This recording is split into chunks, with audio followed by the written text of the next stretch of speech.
What's up, everybody? Welcome to Unfiltered episode 73, and Steven's completely missing from the overlay. This is awesome. I'm ChanManV, and joined today by Richard and Steven. Feels like we've been gone forever now, or we haven't seen each other, so reuniting is such a beautiful thing, Richard. Yeah, well, yeah, it has been a long time. I've been like doing all these events, and just loads of streaming stuff at the moment. So it's been real hard to sort of like sit down and actually get this up and running. But I'm glad. I'm glad that we're actually going to be able to do a show, especially with everything Going on. Oh my God. yeah, There's like a million it's like things right now. I know this is like one of those shows where it's like it's just I don't think it's ever going to end. You know. Well, it has to end because you have another show after this one. But Yeah. okay, so let's just kick things off really quickly here. Let's talk BlizzCon, since me and Steven were at BlizzCon. Richard, I know you weren't there, given that you were at your own Nope. event, but we'll try to get you into some of this discussion too. Somebody's transmitting like constantly here. Oh, what? I think I could be I think it's Destiny. Steven. It's Yeah. Steven. What? Where am I? What's going on You're just your mic or something is picking up everything. right now? You can still hear it? I guess better now. Yeah, it was just kind of weird. Sorry, I was before. leaning too close to the microphone. Cool. Yeah, so BlizzCon happened this past weekend. Again, Steve and I were there. We were there actually mostly for StarCraft 2. I mean, the StarCraft 2 team invited us to the summit/launch party. Steven didn't show up to the launch party, though. What the fuck, dude? Listen, man, I was hanging out with my buddies. God, whatever. No, but lots of things announced there from Blizzard. I think a lot of people thought it was going to be a quiet BlizzCon, but then everybody gets there, and all these things were announced for just all the titles: Overwatch, Heroes, Hearthstone, obviously Legacy of the Void for StarCraft 2. But wanted to talk, I guess, let's start off with some StarCraft 2, given that Legacy of the Void's been going on. Steven, you've been playing the campaign. Did you finish campaign yesterday? Brutal? No, not yet. I'm trying to do all the achievements on Brutal, so it's taking a while. How close are you? I think I'm done with mission 6 or 7 Oh, okay. out of, I think, is it 15? Yeah. So still a bit to go, right? I'm like not even on mission 1. I'm like doing mission 1. So Nice. I've got a long way No to go. passion playing Fallout instead or something? No, definitely not playing Fallout, but just Uh-huh. trying. I Should mean, be. getting the shows together this week has been basically what I've been focused mostly on. So it's taken a while. But I'll be playing Legacy of the Void for sure. And we're playing that Archon tournament this weekend, Steve. Dude, I feel sorry for the person that's going to be on my team because they're going to be carrying hard. There's this Archon tournament, Richard, this weekend that This is Well this played. game mode that we talked about that sounded super interesting and completely flew over my head when we talked about it like 2 shows ago, right? well, I mean, it's just basically 2 people controlling one base. That's what it is, Yeah. right? And there's like personalities mixed with players, and Sure. me and Steven are in the personality boat, obviously, right? But then Right. Stefano's in the personality boat, and like all these former players and shit. So Yeah, that's bullshit. Like, you two didn't get each other, did you? In like some random draw, that would have been horrible. dude, I was hoping we would, but the fucking Oh. unfiltered arc. Yeah, I'm pretty sure Awesome. Stephen went and had a word with the fucking admins. Like, please don't fucking put me with Chris. Like, whatever you do, please. Yeah. Just don't. Just fucking don't. Yeah, do it. so no chance. Whoever's with me, I feel sorry for you because you're not going to have any chance of winning this thing. But it should be fun. It's going to be on Sunday. But yeah, so StarCraft 2, Steven, what'd you think? I mean, they invited us out. They took care of us, which was pretty cool. I mean, I know they've had summits before, but I don't remember them ever doing something like this for the entire StarCraft 2 community at a BlizzCon / even a launch party. It was they invited maybe like 50 people to the Heart of the Swarm one, but nothing like 130 they invited this time around. What'd you think, Steven? I mean, are you asking me about the party that I didn't go to? The launch No, party? just What I thought just about? generally, just being just invited the whole. I mean, they Oh, basically no, I mean, sent in us out general, for a everything- week. I mean, No, I mean, in jeez. general, everything was really cool. I'm really glad to see that it looked like Blizzard was really had an ear to the community. Like, a lot of the things they were saying very clearly were things that had been brought up in the community before. So I think it was really cool that, I mean, it sounds really cliche to say, but I think it was really cool to see them, like, listening to feedback and taking that into account with, like, their design decisions and whatnot, because that seemed like something that they were always kind of lacking in before. So Yeah, it's I said it before. I feel like the game and the communication channels and everything in StarCraft 2 right now is the best it's ever been. Probably, yeah. Yeah, and I think it's only good for the game. You know, how much the game can grow, you know, we'll have to see. I think it's still going to be capped, of course, but they seem to be okay with it just being, you know, they're trying to market it just as the hardest game, right? Just the hardest esport, the hardest, you know, the most difficult one, and kind of resting its laurels on that. And, you know, whatever views or whatever, I guess, publicity comes from that, then cool. But, you know, I don't think they're going to go too far in making it like super casual. Like, you know how they were going to take away all the macro stuff? No, they've obviously gone back on that. I can hear your mic again, Steven. Oh, sorry. Fuck, holy shit. Still going. Other. You're not hearing me through like Discord or some shit, are you? Is that? No. I've got it muted on Discord. Okay, because I don't think I'm doing. Is it still going right now? I don't know. Just mute yourself on Discord too. By the way, guys, we might do call-ins later on in the show. So I think Wars GG is going to be, I guess, putting the Discord information in the chat. Let you guys know how to call in a little bit later.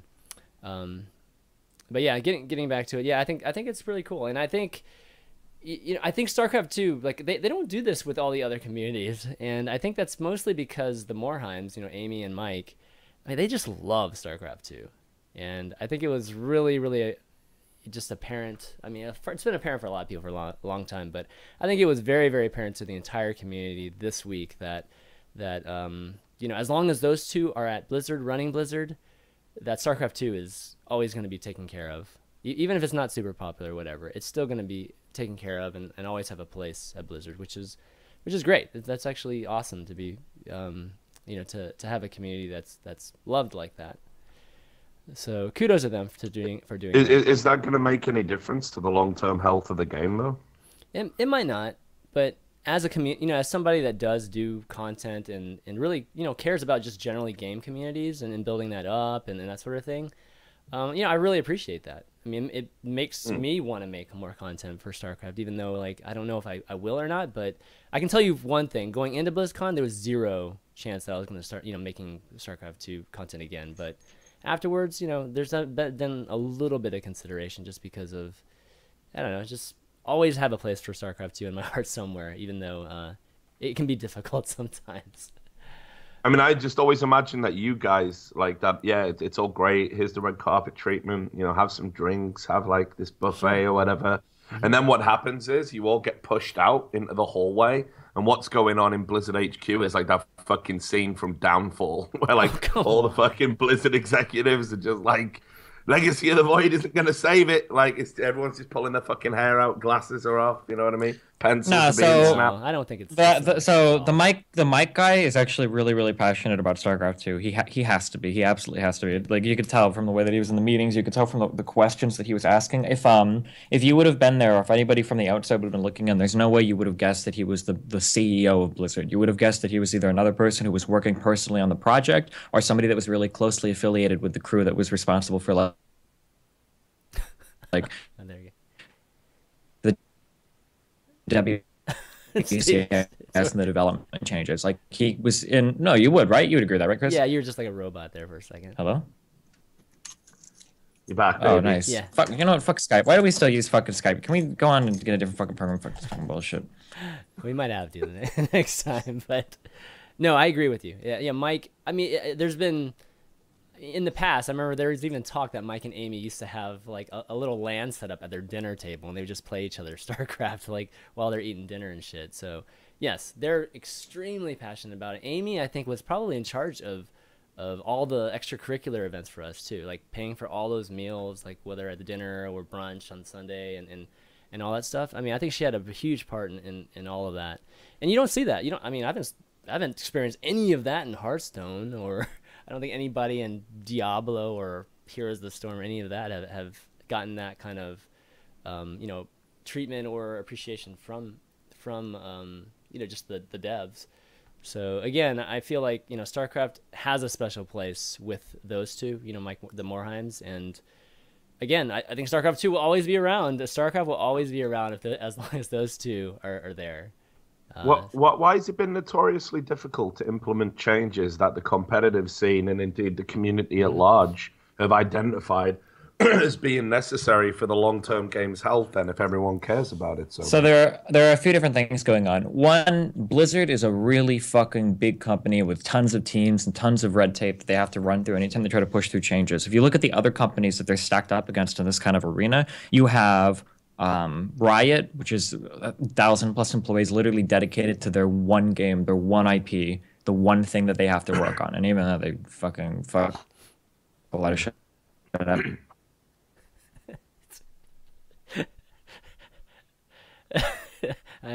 Best point he's made. Yeah, I mean, this is great. Excellent.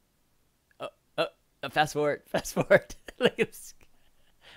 Jesus. Oh God! All right, there he goes. Nope. All right, he's Wow, back. cool. No, wow, yeah. Was this the Is this the Riot DDoS? I don't even know where I got cut off. You got as far as like League of Legends, one IP, and even then they fucked it up. Yeah, yeah, sure. And then Valve is literally like 330 employees, and they are like all fucking engineers, and they just manage their shit, and they don't have to worry about releasing any new games. They just have to keep up with Steam and patching their game. And Valve is like hyper dedicated and hyper focused on their projects. Blizzard is a lot more bloated, so I think that kind of like hurts them a little bit when it comes to like pushing through changes. I think they have to work through a lot more red tape than those companies do. Yeah, I think that's a really big reason. But it seems like I mean, in terms of like adapting to like the new like esports, like I guess like the new esports kind of world, I guess Blizzard's been a little bit slow to it, and I think they admitted that. But hopefully that changes come Legacy of the Void. It seems like I said, like it seems like they're a lot more receptive to community change now. I don't know why I guess it took them to take so long to get to this point, but I mean, hey, they finally did. So Start your cam, Steven. maybe I don't want to. What if that's what's disconnecting me? You know, I always get a bit worried. Like, you know, everyone's going to be like, wow, Richard is like such a pessimist. But like, you know, I've been to these kind of conventions and things before, and it's like you see everyone and you're like, wow, yeah, cool. Actually, we are kind of like one big fucked up, you know, retarded family, and it's awesome. And you get this feel good, and then some like executive comes out and they're a bit like on the down low, you know, like they're not wearing a suit and they're talking to you like you're a regular human being, and they're sipping a beer and they're like, yeah, don't you worry, man, we got all this covered. And then everyone comes out of it saying, there's no way this game can ever fail, baby. Like, it just feels like such a... So No, I understand it's exactly not what you're that. saying. It's not No, that. and I understand exactly what you're saying, and I do think there are a lot of people that do that.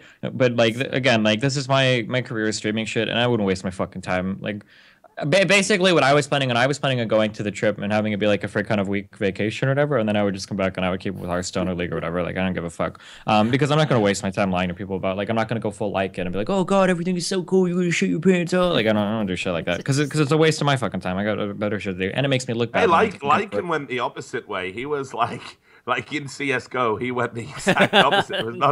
There was nothing positive about that. Yeah. Oh no, but Lycan. But Lycan went to another community summit, and he was saying like, "Oh my god, these changes will blow your fucking mind. Oh, it's the coolest shit ever." And he probably overhyped the fuck out of that. But the thing is, like, Blizzard is doing a lot of things now. I guess to like have like an actual discussion with your content. Like Blizzard is doing a lot of things now that have proven that they've been listening to community feedback.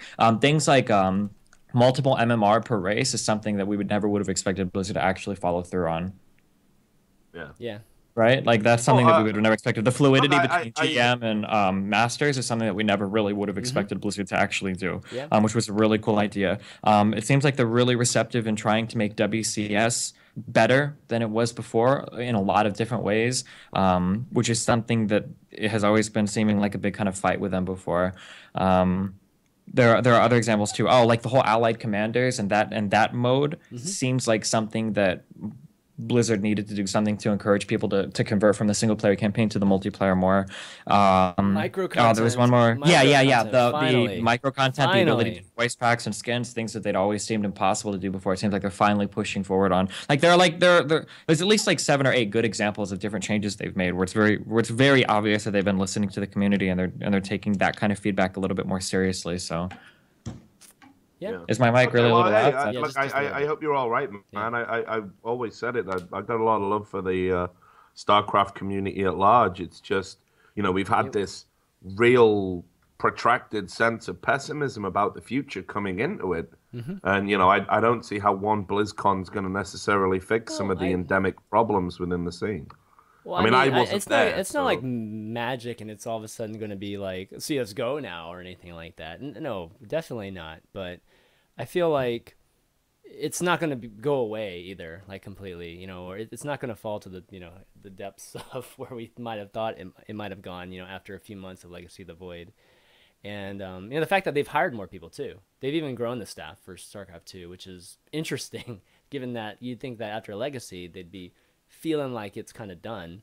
So yeah. Anyways, it's I think everybody came out of that feeling pretty good about StarCraft 2, and a lot of that had to do with the team and just the work that they did for that, and just the work that they did trying to convey that to us too. So I definitely appreciate that as a community member, and wish they would do that with a lot of the other games too, like Hearthstone, for instance. Holy shit.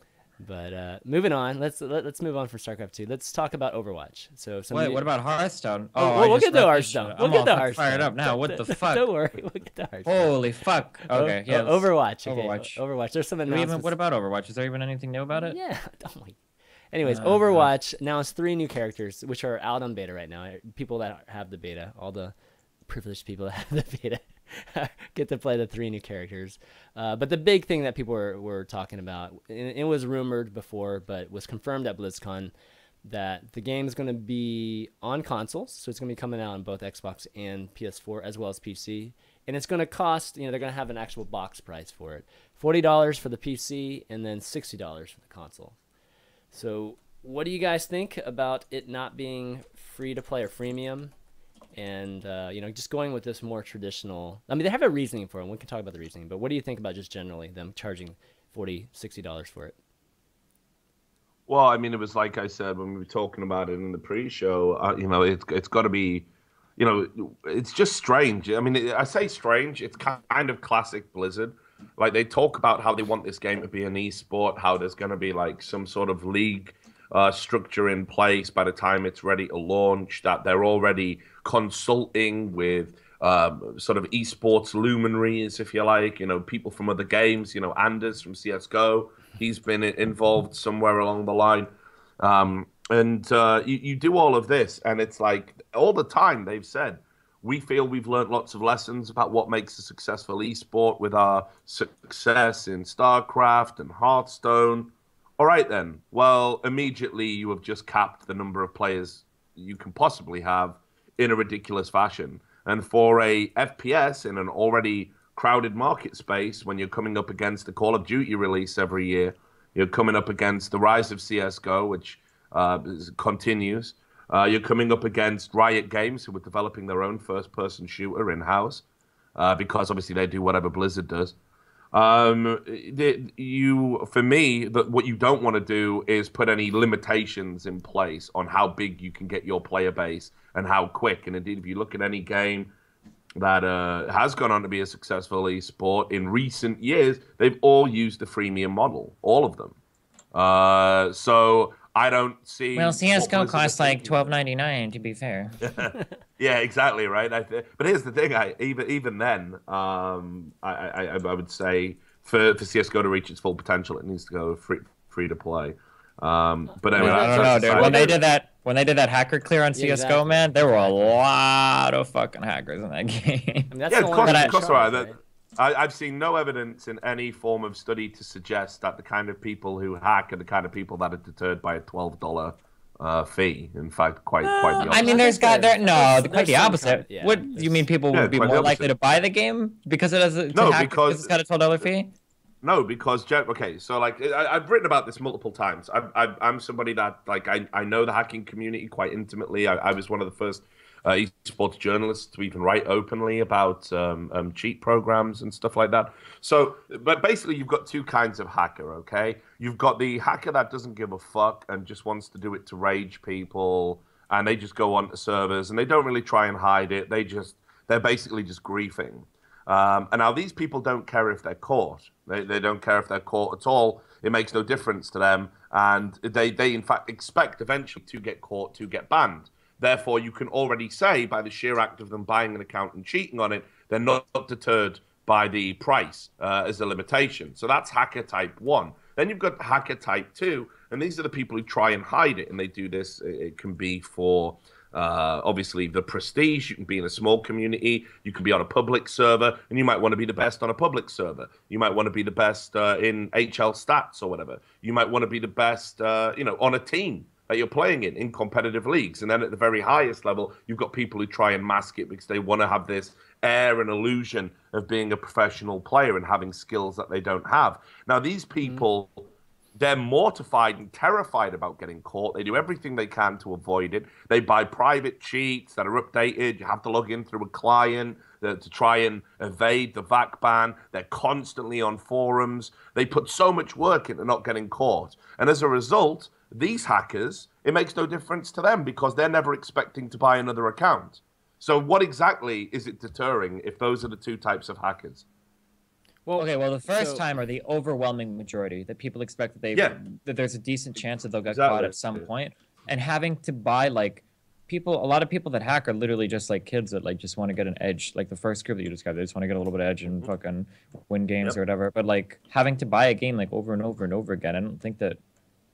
But here's the thing, it's never going to work out like that. It's never going to work out like that. Either you're doing it because it's so pleasurable, it just piss people off, that you're always going to buy an account, you're always going to have cheats on those accounts. And if you get banned, you say, fuck it. I'm not trying to be anybody in the scene. Nobody has a name. I call myself RoboCop and I speed hack into your spawn and one bullet headshot you while spinning in the air with a deagle. These people don't give a fuck. They're going to buy the game back straight away. They lose nothing by being banned except $12. Now, this is what I'm saying. The fact is that most anti-cheats in leagues and Valve will eventually catch public hacks. So I honestly fail to... I don't think we would see a significant increase. You might see a slight increase, but I don't think you'd see a significant increase in going free to play. And one of the arguments no one ever seems to even look at is if we had an expanded player base, that means we have an expanded number of people making microtransactions in the game. Who's to say Valve can't reroute some of that money into making VAC more effective?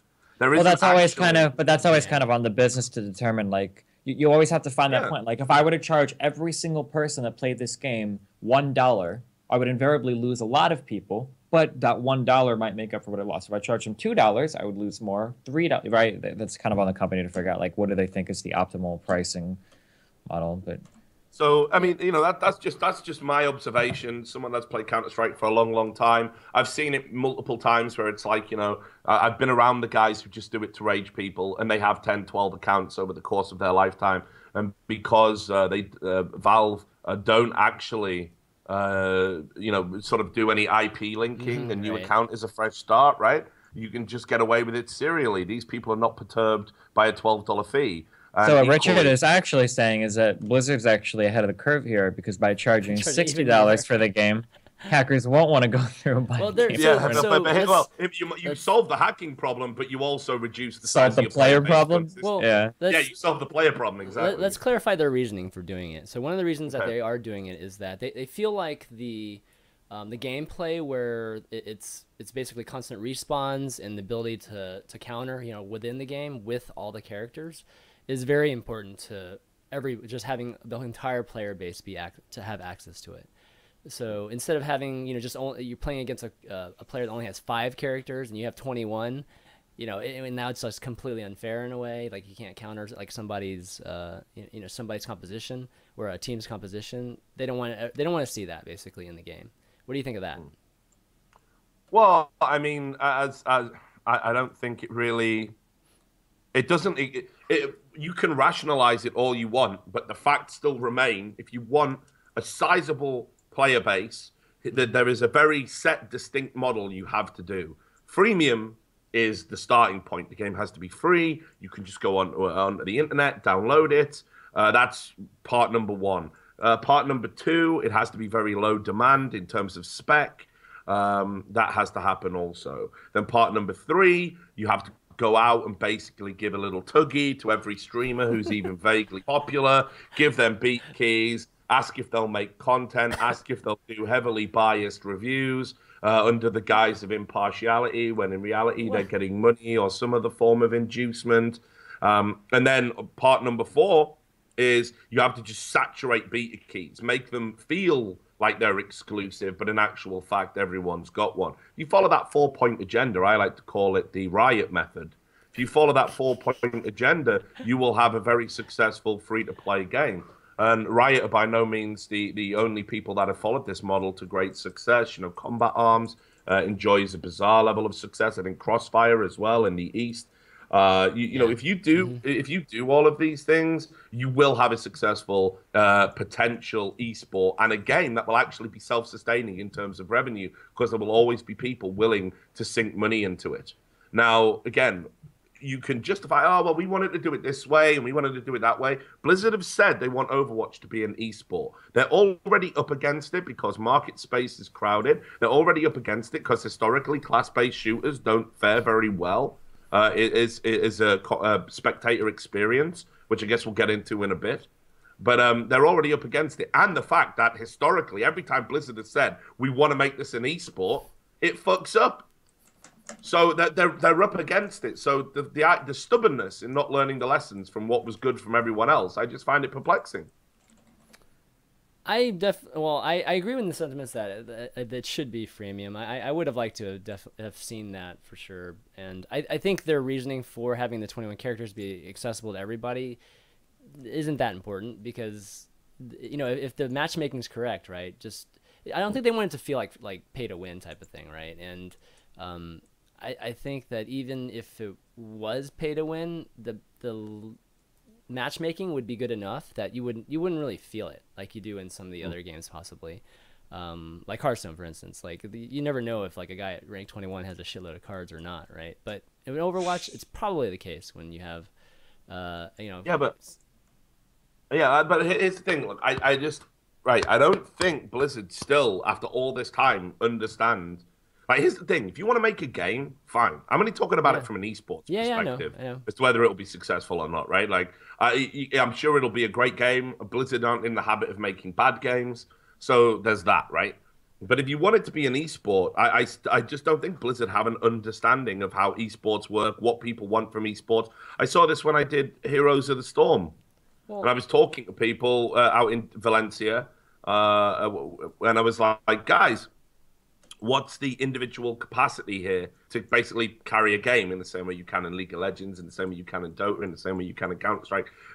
And they're like, well, no, it's more kind of team-based, and generally it's the weakest link in the chain that dictates a team's success. The game isn't mechanically built so one guy can get super far ahead and just be a hyper carry. Yep. That's what people want when they watch esports. They want to see one player that is fucking sicker than all the other. It's not about teams. In fact, if you watch esports fans, very rarely do they follow a team or an organization. They typically follow a group of players, and wherever they go, I still think that you could make something work with team. I don't necessarily know if I agree with that. Like, if you watch League or whatever, like, especially some of the Korean teams, like, even though people have their favorites, I still think people like seeing like the team play and whatnot. I mean, and also you have to remember, like, they're with Heroes, they came into a space that's already fully dominated by a title or two, you know, with League of Legends and Dota 2, and they have to differentiate themselves in some way, design-wise. Yeah, I mean, you don't differentiate yourself in a way that makes you a fucking inferior esport, though. I think that what Blizzard said, I think that, at least according to James, what Blizzard has kind of said here for everything is that Blizzard has not taken the approach with Overwatch to where we want to make a successful esport. I think they've taken the approach to Overwatch where they just want to make a really good game. And then if that game sells, initially, but like that's always been like the Valve approach to things, and that seems to have worked out for Valve like really well. They can always change the price later. I mean, prices, you know. If you may, but I don't know if they'll go back on what they've already announced. Although it is true, like, it's easier to go down in price. If you want to be like super like conspiratorial, you could say that maybe Blizzard announced this and then they're gonna, you know, say that they've changed their mind and they've gone down in price when they were always going to do that, and then they look really good. But I mean, I think what I mean by down in prices, I mean like after 6 months, after 12 months, they could just decide to make it $12.99. I mean, whatever. Like, you could, but I mean, after that much time, your game is old. Like, I feel like Richard is making it a little bit of a bigger deal than it is, but I do agree that like like, what was it, $45 or $60? I thought it was 40. I think it's $45. It's 40 for PC and 60 for consoles. 45 seems 45 seems really steep for a game 40. without a single player, or whatever. 40 seems really steep. Like, isn't Legacy of the Void $40? Yeah, Legacy of the Void is $40. That's got an insanely big campaign with full CGI scenes, with lots of FMV, like with a lot of fucking work put into that campaign, and it has a full competitive multiplayer, right? StarCraft 2, right? So it seems a little bit strange that Overwatch, which offers no campaign, would be $40. I don't understand. That seems really strange. Keep in mind that Team Fortress 2, you did have to pay for that, right? Initially. How much was Team Fortress 2? Same. But similar. here's the thing: it came with the orange box. You got a bunch of sick shit with it. Oh, sure. With single player Right. campaigns, right? Yeah, like the single player campaign is where a ton of development costs go into, right? That's where you need like full-time artists to do the rendering for CGIs. That's where you need all the fucking writers and all that shit. You need to pay money for voice acting, and with all the voice acting and all the story and all of that, then on top of that you have to do localization for all the clients. Then you have to QA a localization on all the fucking things. Like when you're doing single player campaigns, like that's a huge fucking chunk of change that you're putting into development of the game. Like and that's usually why games with like a single player campaign, or at least it seems from everything I've read in my experience, that's why games that have a single player campaign tend to get away with charging more money than games that just have a multiplayer experience, right? Because not to take away from the multiplayer team, but doing the campaign team, that's so much work that goes into making an actual game versus just making something that works for multiplayer. Yeah. So that's I don't understand. I'm just bringing up the orange box, right? So here's what you got, right? When you bought the orange box, so you got Team Fortress 2, but you got like Half-Life 2, Portal. Half-Life 2. So it was worth buying at the time. Plus, as well, they'd done a massive update in it to the Source engine, which they ported all the they updated the Source engine. They ported all the games across to that as well. So I remember that happening in Counter-Strike Source. Yeah. So it was like, that is again, that represents way more value for money than what you're getting with Overwatch. Fact. Yeah. There's not even up for debate. Yeah, and I think that's been the biggest criticism, is that the amount of content that you get for the price doesn't seem to match up. But we'll see. We'll definitely see what happens. And it comes out in 6 months. They announced the release would be in 6 months. So that 6 months was probably going to go by really, really quickly. And again, things can change. We'll see. But usually when they announce something at BlizzCon, it's golden. So don't hold your breath. All right. They definitely won't change. They definitely won't change the price at this stage. Let's move on to Heroes here. We'll save Hearthstone for the end, because there's kind of well, it's because there's we have something that's you can see that you're already hard for it. We can transition to it easily. Some insane shit, man. Did you read it, Richard? Yeah, I'm catching up on it now. Yeah. All right, Heroes of the Storm, dude. Heroes of the Storm first. God damn, dude. Yeah. Nobody cares about this game. Who on here cares about Heroes? What the fuck? I don't even think anyone in the audience cares about Heroes. Okay, no. I'm just gonna point out Cho'Gall. Cho'Gall's interesting. Cho'Gall's like the first. It's the first character that two people. It's the first. I did actually MOBA. see this. Yeah, I mean it's the first Wait, MOBA. Two people control two people control a Cho'Gall. Yeah. So that's good. So, all right, cool. So then Hearthstone. Oh, no, sorry. Okay, go ahead. Yeah, so I mean, Heroes got some great announcements. So Cho'Gall, they got a new play mode, the Arena, which is, I mean, it's very casual feeling. And generally, I think a lot of these things with Heroes. Oh, just like the normal Arena in Hearthstone, very casual. Oh no, I'm just kidding. Don't tell Hoffman. Don't tell Hoffman. But Heroes, all these announcements seem to be more like Heroes was one of those games that you're talking about, Richard, right? Came out, we're going to make this an esports, damn it, right? And now it seems like they're going. Well, this game's kind of this game is actually supposed to be more fun and casual. So let's come out with some of these. Yeah, but what nobody's gonna nail Blizzard to the wall about is that is a failure. That is a failure right there. Because we don't know yet. It's not. I mean, esports is just like a segment of developing a game, man. If you're a games developer and you come out and talk about how this is going to be an esport and you're going to have all of these wonderful things in place and you're going to bring something different to this particular space, if you fail to do that, you don't just get to turn around and go, we meant it to be casual all along, actually. No, they're not saying that. You need to be criticized and castigated for fucking up. That's fair. That's how it works. I mean, that's how it works. Well, it's still the again, it's not like the event was a complete failure for the World Championships for Heroes.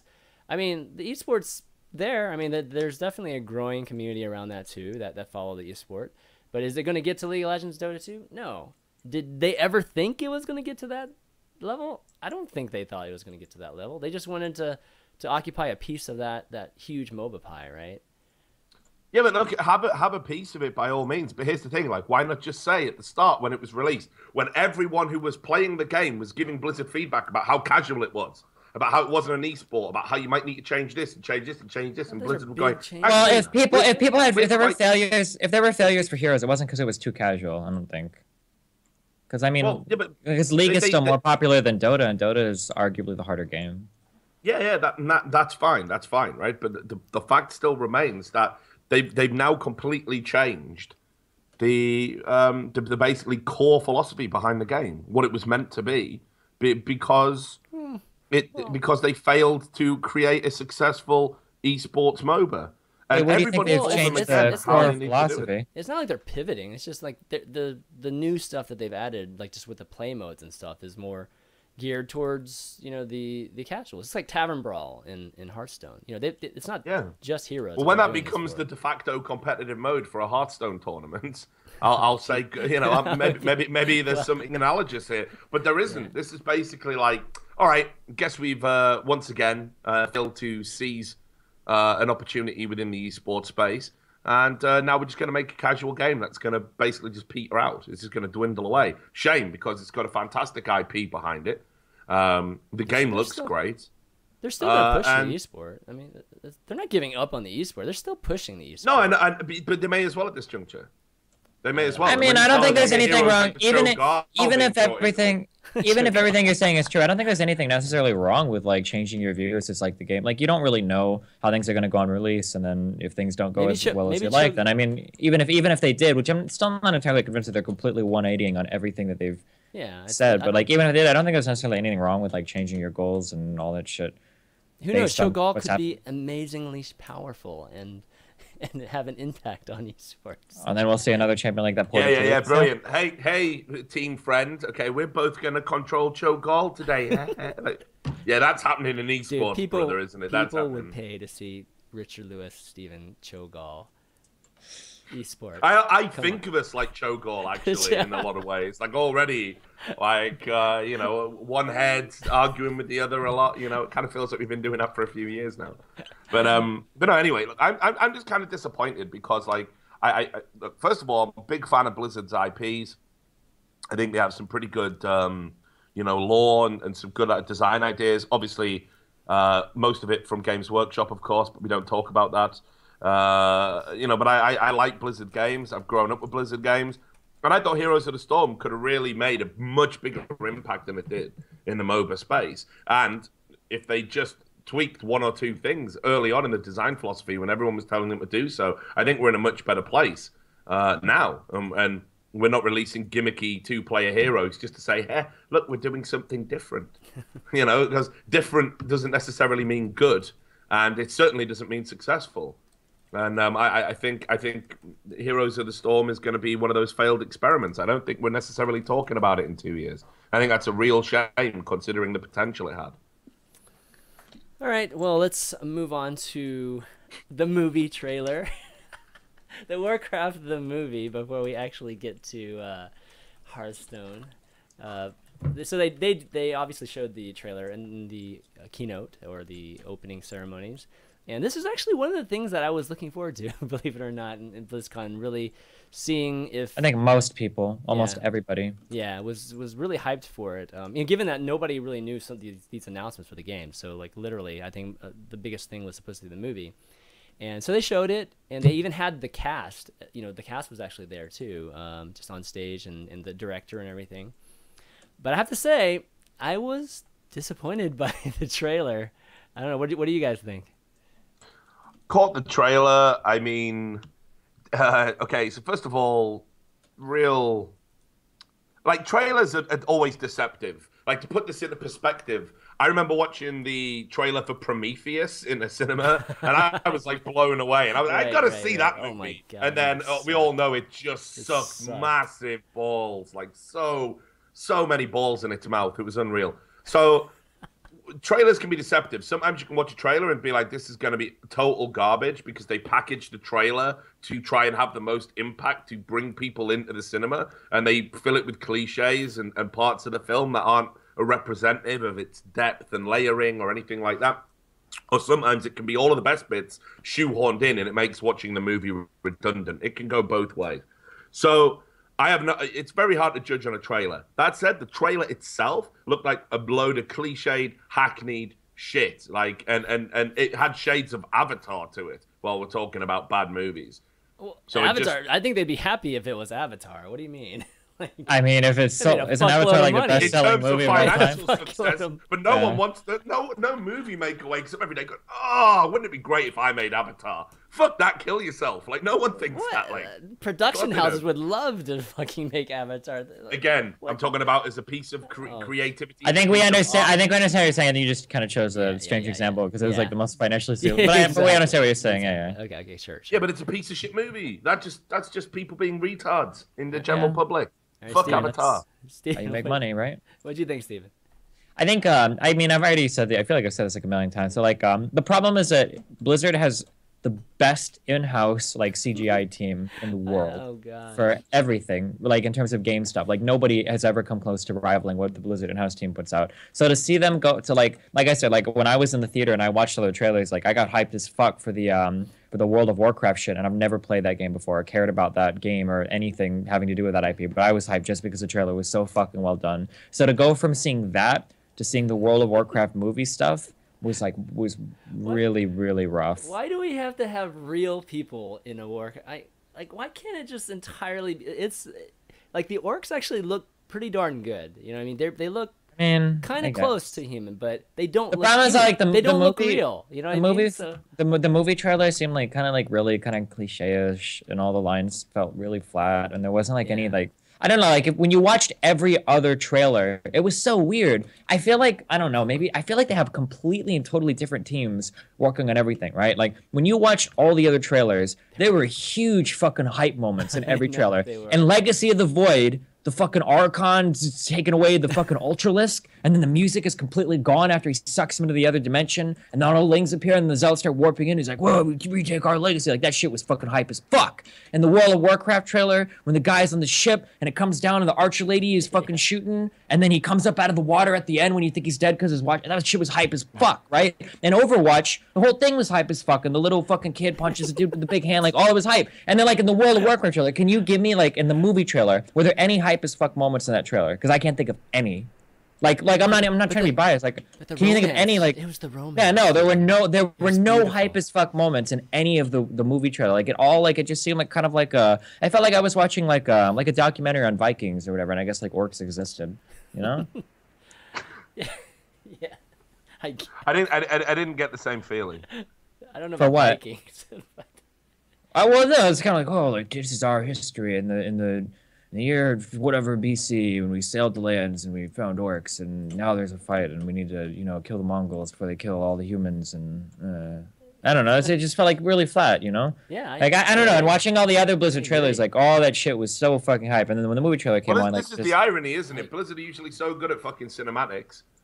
Well, that's what I'm saying. Like, if you sat in the theater and you watched these trailers and you had to pick the odd one out, like, the movie trailer wasn't anywhere up to, like, what I would expect. And even watching things from IPs that I don't, frankly, give a fuck about. I really don't care about Overwatch, and I definitely don't know shit about World of Warcraft. My World of Warcraft knowledge is limited to, like, when somebody was like, hey, look, that's Nats Pagel or whatever, fishing. I was like, oh, yeah, that's to do that you draw 2 cards, right? Sometimes, like, that's, like, the extent of Warcraft knowledge is what I get from fucking Hearthstone. Yeah, but I get even like Blizzard's trailers can get me hyped about that shit that I don't even care about. It just seems so weird to see 3 amazing fucking trailers in a row, and then the movie one comes out, and it's like, Yeah, it was the least hyped. And what's sad is when you show a movie trailer, that's the best of the movie, guys.